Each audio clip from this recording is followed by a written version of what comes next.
So hello student, today we are going to start call illustration number 14 of Ainapure. Page number is 157 of the new book. This is a new book. Okay, for the academic year 26-27.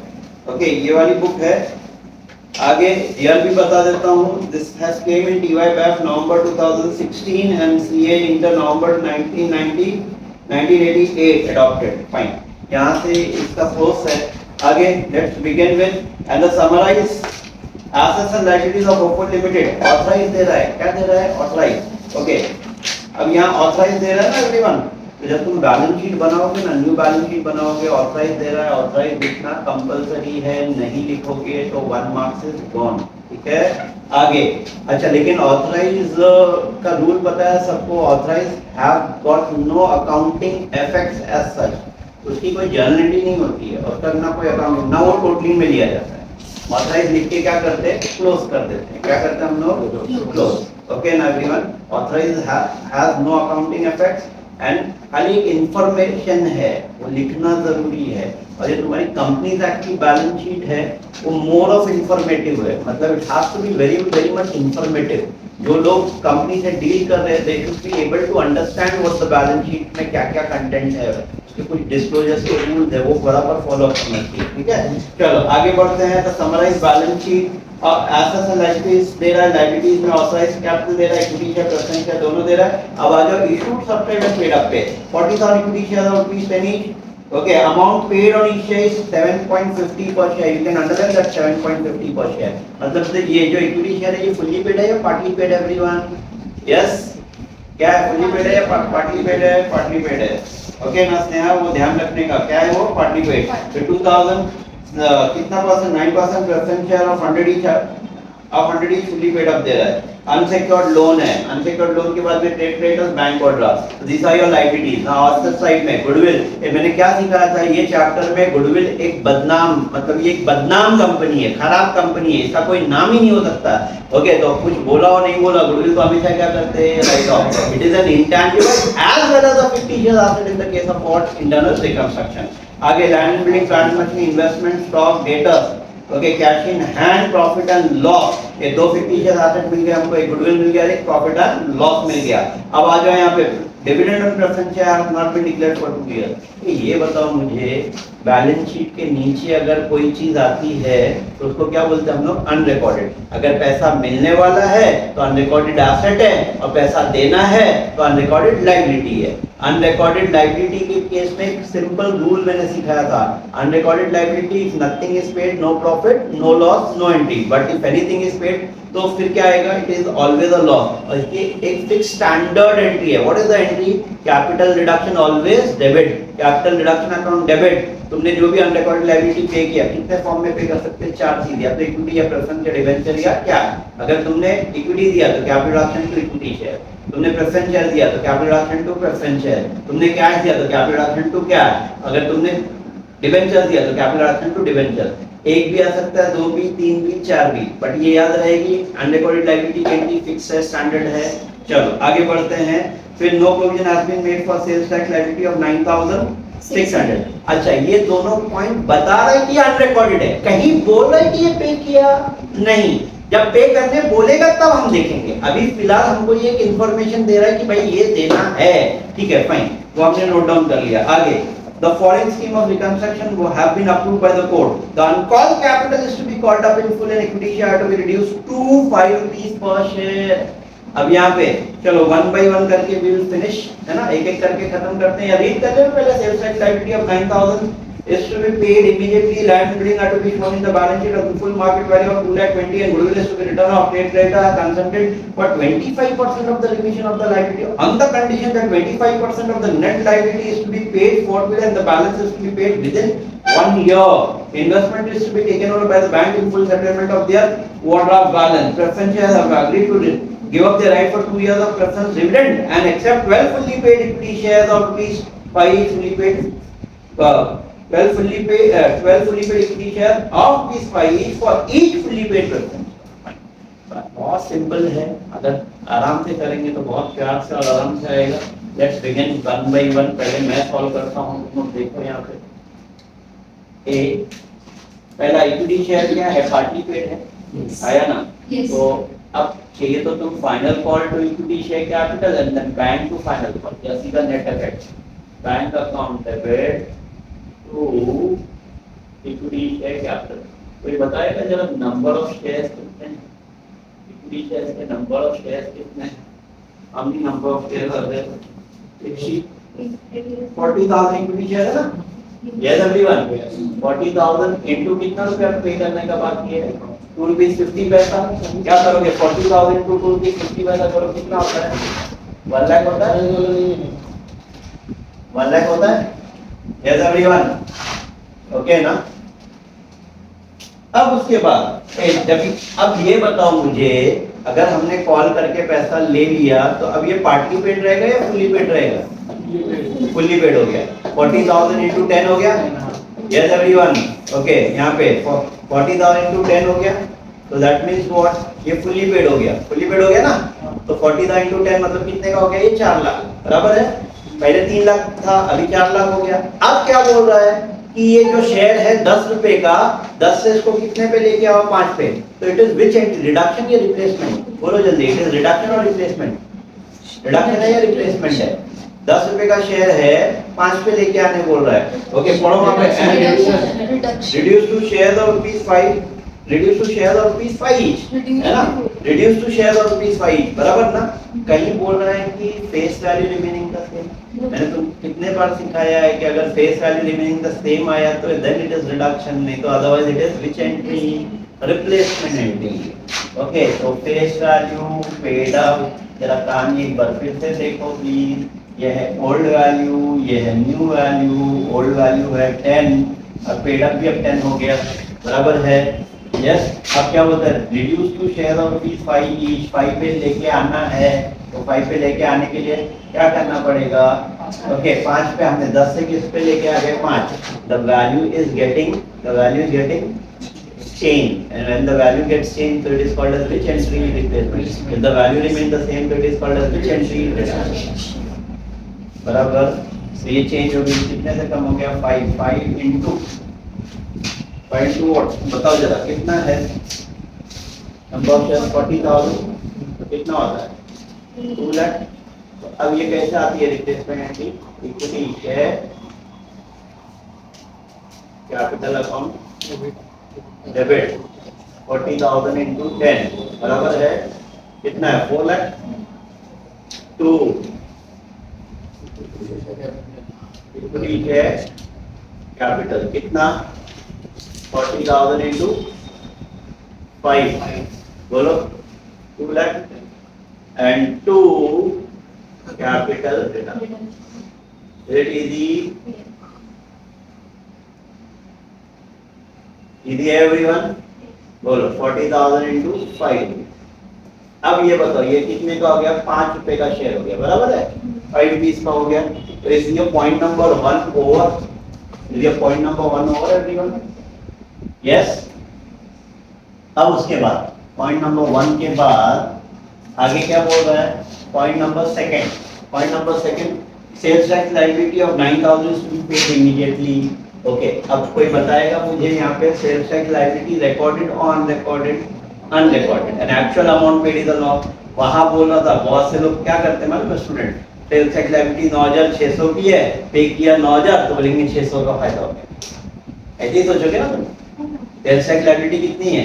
9,600, but you are paying how much?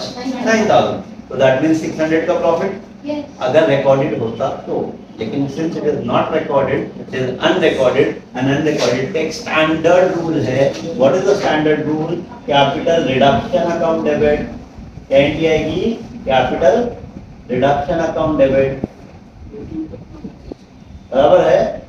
Capital reduction debit to what? Cash या bank? क्या bank? कितना? 9,000, because we are paying 9,000। ठीक है, चल ये हो गया second entry. Now third entry, land and building is to be shown in the balance sheet at market value. इधर अब ये भी चलो, अब देखो मैं तुम लोगों को बाय हार्ट करवाने की कोशिश कर रहा हूँ। क्या बताया था मैंने, अगर तुमको 2 देगा, मार्केट वैल्यू देगा, रीवैल्यूड देगा तो क्या लेते हैं, डिफरेंस। बाय देगा तो क्या लेते हैं, सेम अमाउंट। तो यहाँ क्या दे रहा है, market value of land and building कितना है, क्या बोल रहा है, land and building is to be shown in the balance sheet at full market value of 2,20,000 है ना, 2,20,000 है ना। बैलेंस शीट में जरा चेक करो कितना लैंड एंड बिल्डिंग, तो कितने से बढ़ रहा है, 60,000 से। लैंड बिल्डिंग 60,000 से बढ़ेगा तो क्या एंट्री आएगी, land and building account debit. तो कैपिटल रिडक्शन एसेट को बढ़ाना है तो क्या करते हैं, डेबिट। यस, कितना, 60,000। ओके, चलो ये हो गया। नाउ 4 गुडविल राइट ऑफ करने बोल रहा था, एक काम करेंगे ना, गुडविल राइट ऑफ करने बोल रहा था, ये ए एंड डी है, इसी की बी एंड डी अभी खत्म कर देते हैं। Capital reduction account debit, capital reduction to what, goodwill and to profit and खत्म कर दो उसको भी। बोलो गुडविल कितना है, 20,000, प्रॉफिट एंड लॉस 42,800, तो 1,60,800 बराबर है, ठीक है। यस, क्लियर है। अब इसका क्लासी पॉइंट आ गया, trade has consented for 20% of the remission of the liability, that 25% of the net liability after remission is to be paid forthwith and the balance is to be paid within 1 year। ऐसे ही बोल रहा है ना, आया ना। तो trade creditor balance sheet में कितना प्लीज, 48,000। अच्छा, do you know the meaning of remission, मैंने सिखाया था लास्ट लेक्चर में, लास्ट में बताया था। 48 रिमिशन का मतलब क्या होता है, माफ करना, माफ करना ना। तो ट्रेड क्रेडिटर क्या बोलता है कि भाई मैं कितना परसेंट माफ करूंगा, 25%। तो जरा 25% रिमिशन निकालो, कितना, 12,000 होता है। 12,000 लेस करेंगे तो कितना हो गया, 36, ये आया बैलेंस। अब बाकी का क्या बोलता है, 25% पे किया, आया ना, 25% पे किया, कैश पे किया। अब इधर देखो, बहुत ही इंपॉर्टेंट है, and 25% of the net liability after remission is to be paid। अगर ये net liability वर्ड नहीं होता तो 25% इसी 48 का निकालते तो 12,000 ही पे करते, लेकिन अभी क्या बोल रहा है, 25% of the net, ये नेट है। कोई भी चीज माइनस करने के बाद आता है उसको नेट बोलते हैं, ये नेट 36 का नॉट 25%। आ गया समझ में। तो कितना बचेगा, 27। ये जो बचा, and the balance is to be paid within 1 year, ऐसे ही बोला ना, मतलब 1 साल बाद या 1 साल अंदर, विद इन 1 ईयर, 1 साल के अंदर। अभी पे कर रहा है क्या, नहीं, तो नहीं पे कर रहा तो ये बच गया, और जो बच गया वो बैलेंस शीट में जाएगा। जब हम बैलेंस टेस्ट करके बैलेंस शीट बनाएंगे तो ये बैलेंस शीट में ये फिगर आएगा। अब यहाँ पे वो क्या क्या रहा है वो देखो, ये माफ कर रहा है, ये पे कर रहा है। एक क्रेडिटर अगर माफ करेगा तो भी कम होएगा, पे करेंगे तो भी कम होएगा। और क्रेडिटर लायबिलिटी है, लायबिलिटी को खत्म करना है तो क्या करेंगे, debit, creditor account debit to capital reduction and to cash and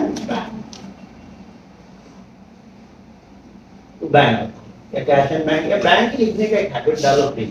capital reduction कितना है, 12, ये कितना है, 9, ये कितना हो गया, 20, बराबर है। चलो आ गया समझ में, यस एवरीवन। ये वाला पार्ट हुआ है क्या, yes sir. 5। Now point number 5 क्या बोल रहा है, investment was taken over by the bank in full settlement of the overdraft balance. इसको क्या बोलते हैं, what is this entry called as investment taken over by the bank in full settlement of bank overdraft balance. मतलब कि bank overdraft वाले हमारा investment लेके जा रहे हैं। अच्छा, अगर बैंक ओवरड्राफ्ट वाले इन्वेस्टमेंट लेके जाएंगे तो बैंक ओवरड्राफ्ट भी खत्म होएगा, इन्वेस्टमेंट भी खत्म होएगा। इस ऐसी एंट्रीज को मैंने क्या बताया था, this is called as liability settled against asset, या एसेट सेटल अगेंस्ट लायबिलिटी। मतलब एसेट भी खत्म होएगा, लायबिलिटी भी खत्म होएगी। एसेट खत्म करना है तो क्या करेंगे, क्रेडिट, लायबिलिटी खत्म करना है तो क्या करेंगे, debit. But now the question arises कि दोनों की वैल्यू सेम है क्या। अगर वैल्यू सेम नहीं है तो फिर क्या होएगा, प्रॉफिट या लॉस रहेगा। एक चीज वो हो सकती है, दूसरा या तो फिर डिफरेंस जो है प्रॉफिट और लॉस, या डिफरेंस जो है वो कैश में पे किया रहेगा। जब चेक कर लो क्या बोल रहा है यहाँ पे, बैंक ओवरड्राफ्ट कितना है हमारा, 16,800, और इन्वेस्टमेंट है कितने का, 24,000 का। तो इसका मतलब क्या हो रहा है, लॉस होएगा ना, आया ना। क्या बोल रहा है, bank is to be taken over by the bank in full settlement. ये जहां फुल सेटलमेंट वर्ड आ गया तो मतलब क्या, बाकी का पैसा माफ कर दिया। तो हमारा एसेट ज्यादा का, लायबिलिटी कम की है, तो बैंक ओवरड्राफ्ट अकाउंट डेबिट कितना, 16,800। कैपिटल रिडक्शन अकाउंट डेबिट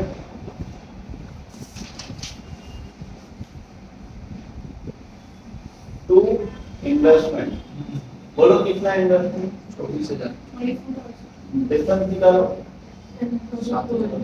हो जाएगा लॉस, हो जाएगा लॉस, ठीक है, that will be a loss, ठीक है ना। तो इसको बोलते हैं लायबिलिटी सेटल्ड अगेंस्ट एसेट। आगे, the preference holder agree to give a 2 years dividend. ए इधर अच्छा थोड़ा सा ग्रामर का रूल है, क्या बोलते हैं यहाँ पे, preference holder agree to give a 2 years dividend and to accept 12 fully paid equity share. ये दो, एक स्टेटमेंट नहीं है, कितने स्टेटमेंट है, दो, तो एंड डिवाइड करता है, बराबर है।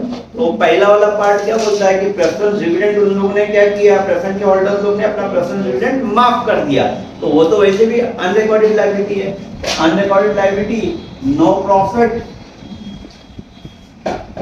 No loss dash no entry. तो पहले वाले पार्ट की तो एंट्री नहीं आएगी, अब वो जो दूसरे वाले पार्ट की वो एंट्री आएगी। और दूसरे वाले पार्ट के लिए क्या बोल रहा है कि and to accept 12 fully paid equity shares of ₹5 for the fully paid preference share. ये प्रेफरेंस शेयर है कितने का, देखो वहां पे,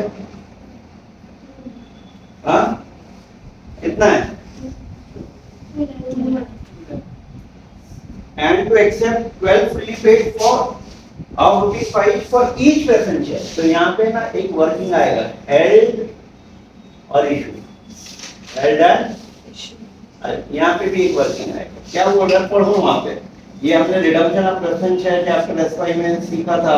एंड क्या बोल रहा है, and to accept 12 fully paid equity share of ₹5 each for each मतलब 1, हर एक प्रेफरेंस शेयर के बदले में क्या दिया, 12 इक्विटी शेयर दिया। तो कितने प्रेफरेंस शेयर है वहां पे चेक करो, 2000। तो 2000 के बदले में कितना, 2000 इंटू 12 करो 20 इंटू 1 शेयर ₹5 का, बोलो 1,20,000 आया ना। अब प्रेफरेंस शेयर है हमारा कितने का, 2 लाख का है, तो 2 लाख के प्रेफरेंस शेयर के बदले में क्या दे रहे हम लोग, 1,20,000 का खाली इक्विटी शेयर दे रहे, मतलब बाकी का क्या किया, माफ। एंट्री क्या आएगी, preference share capital account debit 2 lakh to equity share capital account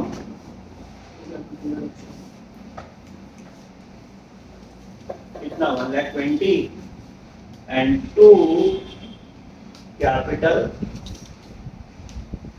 reduction account कितना, 85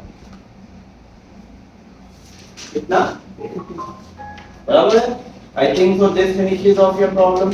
फिक्टिशियस एसेट सब राइट ऑफ हो गए, सब हो गया। अब 4-5 लाइन छोड़ना है, क्या बनाना है, कैपिटल रिडक्शन अकाउंट बनाएंगे।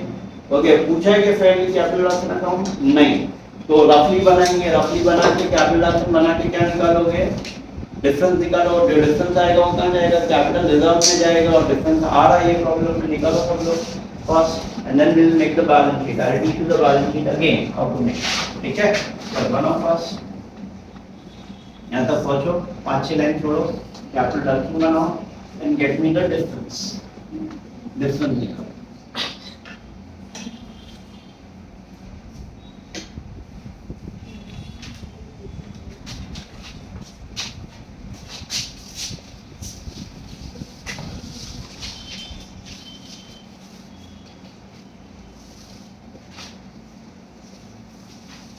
एंट्री नंबर क्या है, 7। क्या आएगा, capital reduction account debit to capital reserve.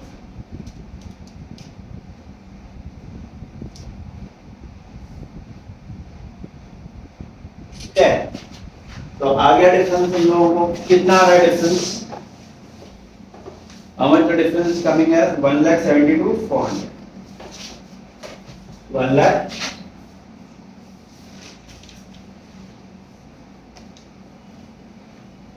ने टी बनाया ना, रफ ऐसा टी बनाने का, ई बना के सीआर लिखने का क्या प्रोडक्ट डेबिट एंड क्रेडिट, जो डेबिट की एंट्री है डेबिट में, जो क्रेडिट की एंट्री क्रेडिट में, ऐसा लिख के फिर टोटल करो, जो डिफरेंस आएगा वो हो जाएगा capital reserve. This is the way. Credit का टोटल क्रेडिट में, क्रेडिट का अमाउंट क्रेडिट में, डेबिट का अमाउंट डेबिट में, credit minus debit will give you the difference and that will go in your capital reserve. चलो, so now we'll continue this further। क्या हो रहा था यहाँ पे, एक कॉन्सेप्ट है the sales tax liability, unrecorded liability में एक स्टेटमेंट मेंशन्ड है कि no provision has been made for sales tax liability of 9600।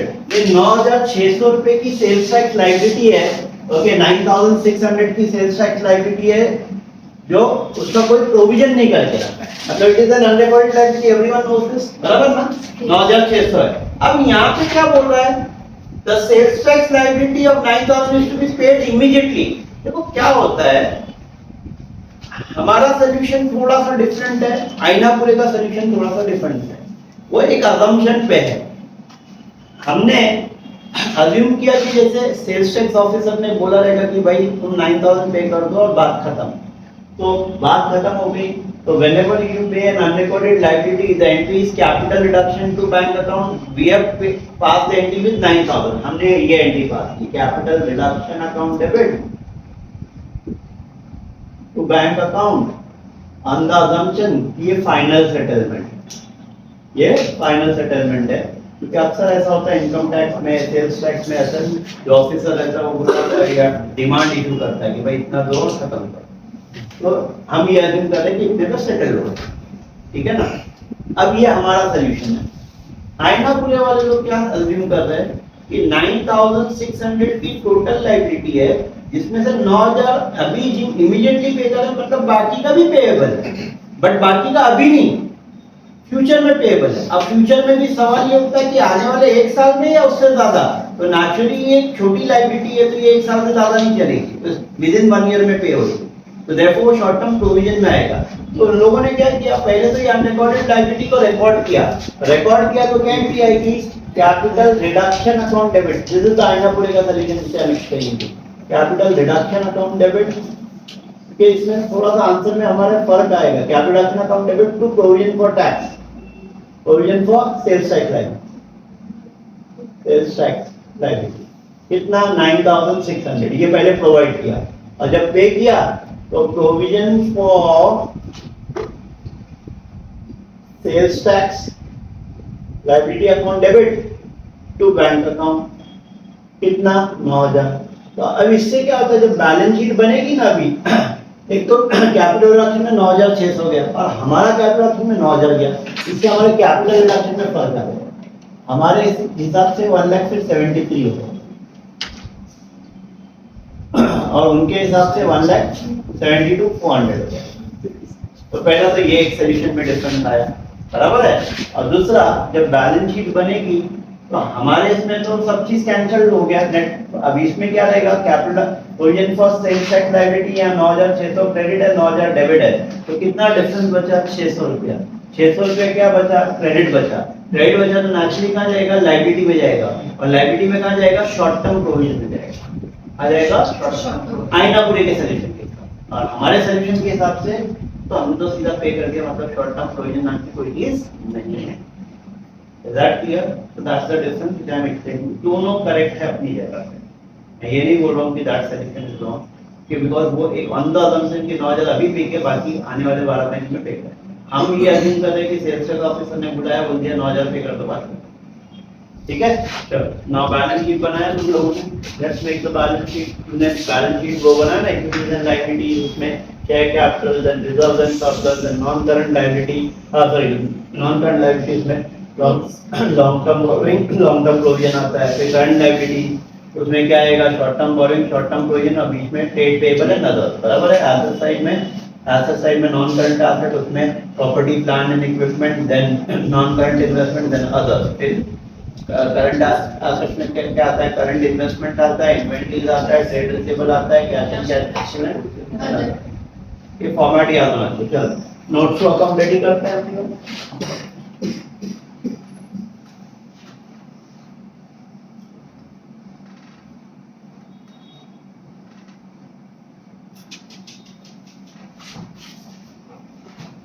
Notes को हम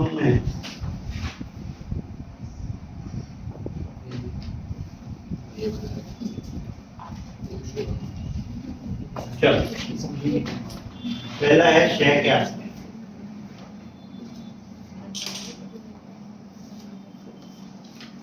तुमको ऑथराइज दे रहा है ना क्वेश्चन में, है ना?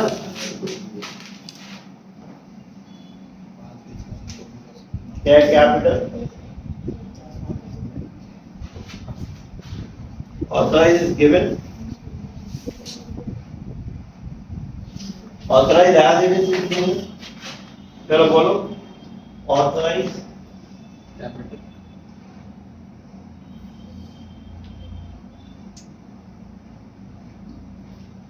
कैपिटल ऑथराइज कैपिटल में बताओ जरा कितना है? 80,000 इक्विटी शेयर ऑफ 10 ईच, बराबर है 80,000 equity share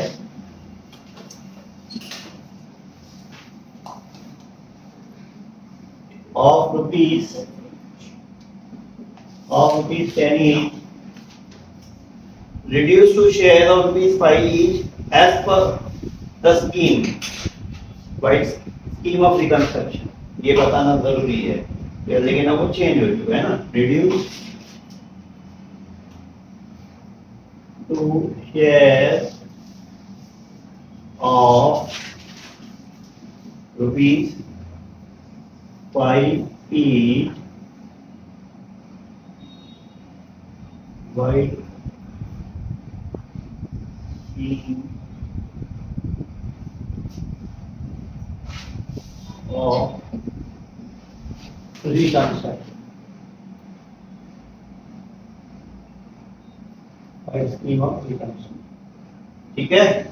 फिर 2009% प्रेफरेंस शेयर ऑफ 100 ईच, 2009%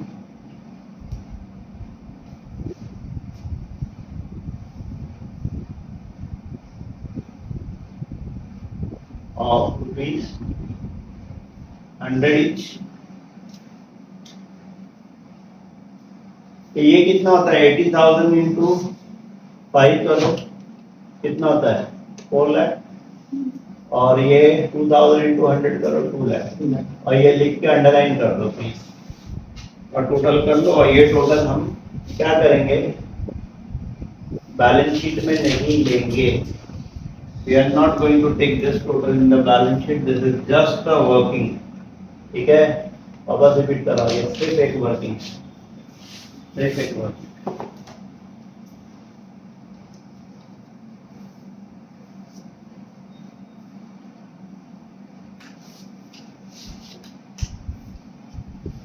ठीक है एवरीवन? Yes. अब आ जाओ issue subscribe and paid up पे। Issue subscribe and paid up,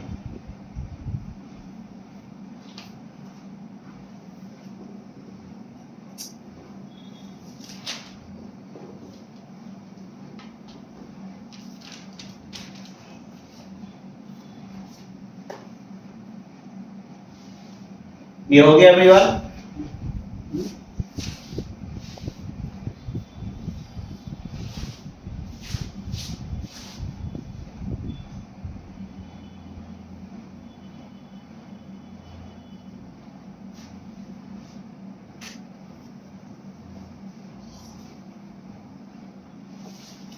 आगे बढ़े। Issued and subscribe capital,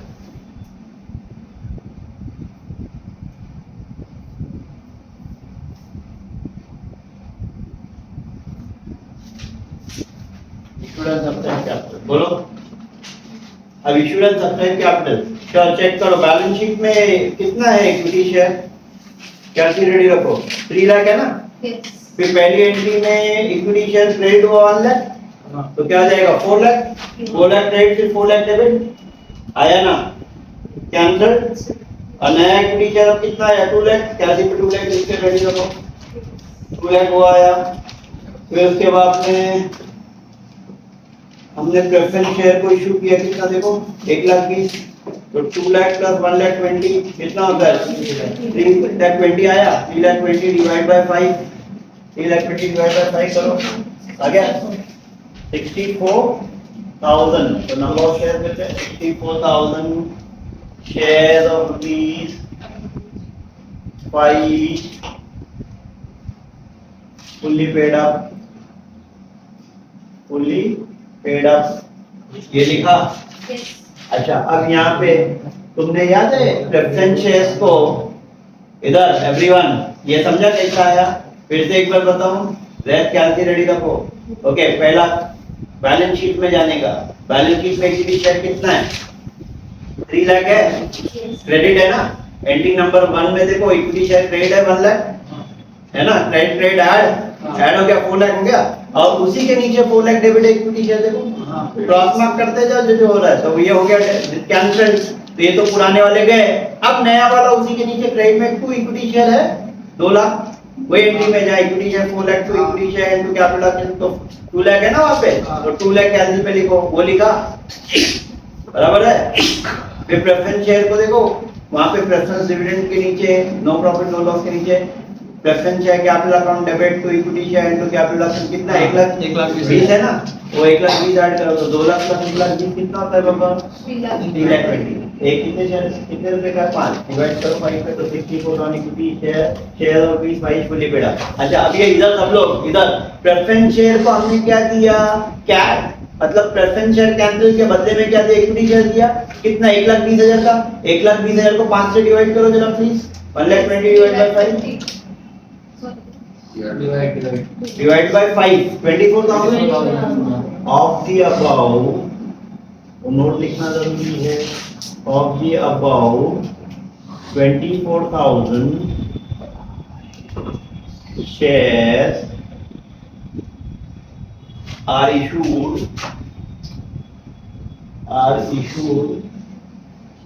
for consideration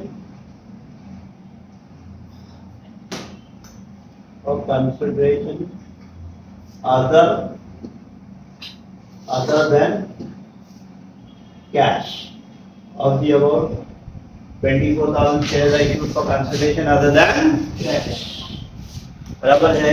याद है मैंने बताया था जब कभी भी हम लोग कोई भी चीज लेते हैं बल देना चाहिए पैसा, पैसे की देने की जगह पे शेयर दिया तो उसको बोलते हैं issue of shares for consideration other than क्या है, तो उसके लिए नोट लिखना जरूरी है, नहीं लिखोगे तो गड़बड़ हो जाएगी। ये कितना है अमाउंट 3,20,000, यही अमाउंट उठा के कहाँ लिखोगे हमारे note balance sheet, note form जो इक्विटी एंड लायबिलिटी है क्या, फिर वहां पे नंबर 1 ये हो गया हमारा। सेकंड है रिजर्व एंड सरप्लस, ये फर्स्ट था ना, फिर इसके बाद में ऑथराइज किया था हमने, नाउ रिजर्व एंड सरप्लस पे एक ही रिजर्व पैदा हुआ ना, क्या है वो कैपिटल रिजर्व, एक ही है ना क्रेडिट, कितना है कैपिटल रिजर्व 1,70,000, ये भी सीधा अंडरलाइन करके बाहर अंडरलाइन करो, बाहर लिखो, लिखा। अब लायबिलिटीज में और क्या है तुम्हारा, short term borrowing, short term borrowing में चेक करो बैलेंस शीट में there is something called unsecured loan है ना 80,000 का, वो कैंसिल नहीं हुआ है तो एज इट इज आएगा, एज इट इज आएगा। शॉर्ट टर्म बोरिंग में unsecured loan as it is आएगा।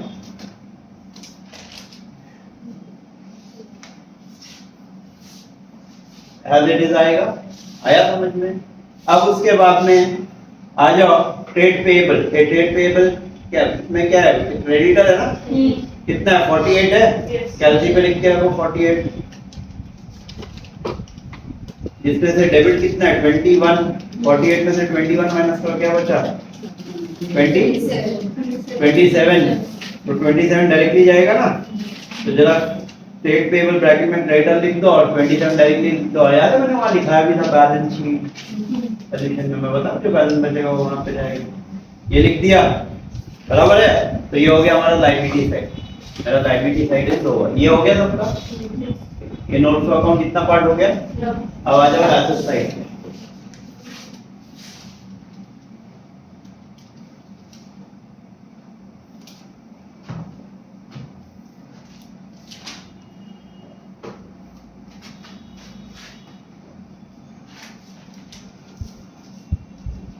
Property plant and equipment,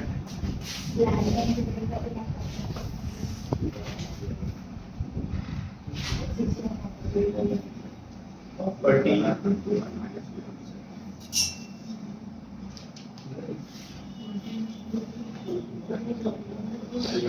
plant and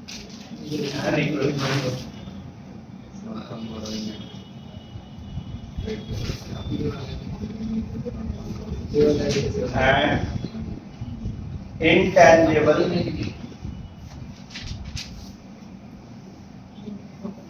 and intangible assets। चलो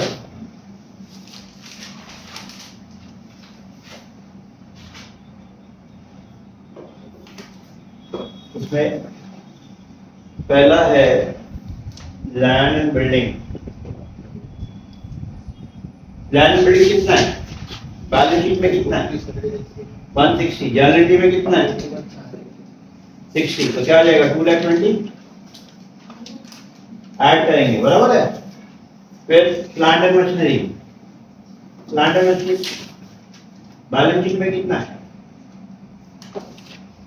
बैलेंस शीट में प्लांट एंड मशीनरी कितना है 120, जनरलिटी में चेक करो नहीं है, तो नहीं है तो डायरेक्टली 120। मैंने बताया था ना अगर बैलेंस शीट में है जनरलिटी में नहीं है तो भी डायरेक्टली आएगा। कितना हो गया 3 लाख। गुडविल वगैरह वो सब तो राइट ऑफ है, हो गया ये हो गया। चलो अब आ जाओ इन्वेंट्री। इन्वेंट्री पे कोई एडजस्टमेंट है क्या, स्टॉक पे है कुछ नहीं ना, डायरेक्ट आएगा। डेटा पे कुछ है नहीं, डायरेक्ट आएगा। कैश एंड बैंक कैलसी पे रेडी रखो, कैश एंड बैंक जरा कैलसी पे रेडी रखो।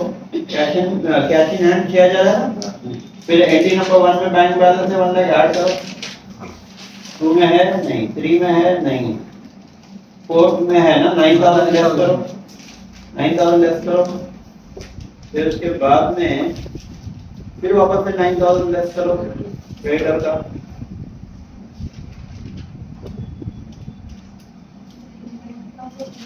कितना बचता है 82 नहीं, बराबर से देखो 88 आ रहा है ना, हाँ 88 आएगा, 88 आएगा। और बैलेंस शीट टैली करो, कितने में टैली होती है 8 लाख से 6 लाख, हाँ 6 लाख सॉरी 6 लाख पे टैली हो गया। And this finishes of your problem.